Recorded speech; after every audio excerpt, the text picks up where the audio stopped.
নমস্কার, আমি international human rights প্রোটেকশনের Hooghly জেলা অধ্যক্ষ সৃজিতা দাস বলছি চুঁচুড়া থেকে। রোজের মতো আজও ওদের খেতে দিতে যাই, আর এই এরিয়াটা ছিল চুঁচুড়া কোর্টের ধারে। একটু খাবারের জন্য ওরা সবার কাছে গিয়ে লেজ নাড়তে থাকে। কিছু কিছু ক্ষেত্রে ওদের খাবার জোটে, কিছু কিছু ক্ষেত্রে মার জোটে। আমাদের সবার সামর্থ্যের মধ্যেই কিন্তু এক প্যাকেট বিস্কুট দেওয়ার ক্ষমতা থাকে। আমরা চাইলেই কিন্তু ওদের দিতে পারি, আমরা না দিলে ওরা পাবেই বা কোথায়, এটা আমাদের বুঝতে হবে। সারাদিনই দুটো খাবারের খোঁজে ওরা ঘুরতে থাকে।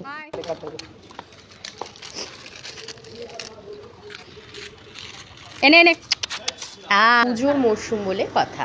লোকেশন ভিজিট করতে করতে আজকে আপনাদের একটা আমি সুন্দর জিনিস দেখাই। সিন্ধু নদের তীরের সভ্যতা মহেঞ্জোদারো এখন আমাদের চুঁচুড়ার হুগলি নদীর তীরে গড়ে উঠেছে।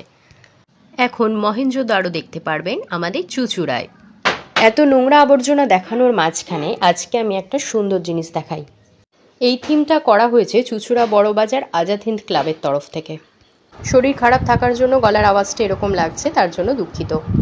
আমি আমার তরফ থেকে সকলকেই বলবো, আপনারা প্লিজ সপরিবারে এসে এই প্যান্ডেলটাকে ভিজিট করে যান। দেখুন, সকলেরই খুব ভালো লাগবে।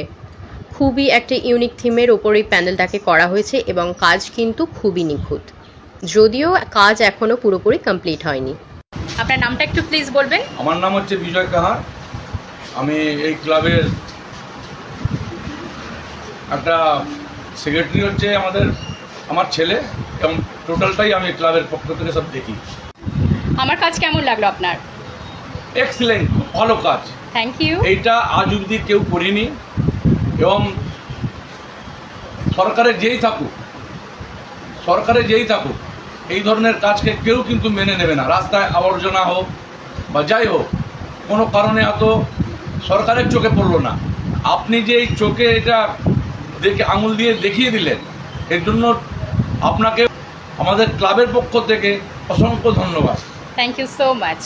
প্যান্ডেলটি এখনো কমপ্লিট হয়নি। পুরোপুরি শেষ হওয়ার পর আলো এবং এখানে জল দিলে পুরো মহেঞ্জোদারো আপনারা চোখের সামনে দেখতে পারবেন। এই যে চুঁচুড়া বড়বাজারে যে মহেঞ্জোদারো থিম হয়েছে প্যান্ডেলের, তার শিল্পী হচ্ছে উনি। চলুন ওনার সাথে কথা বলা যাক। আপনার নামটা বলুন দাদা। আমার নাম দীপক কুমার বিশ্বাস।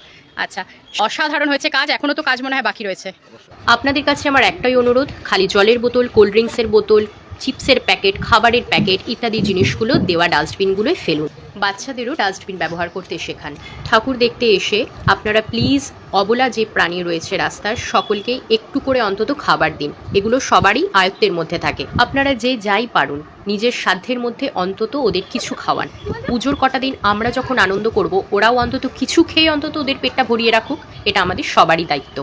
সব কিছুর মাঝখানে একটা জিনিস খেয়াল রাখুন, বাচ্চাদের হাতছাড়া করবেন না এবং আপনাদের ফোন নাম্বার এবং ঠিকানা বাচ্চাদের কাছে দিয়ে রাখুন।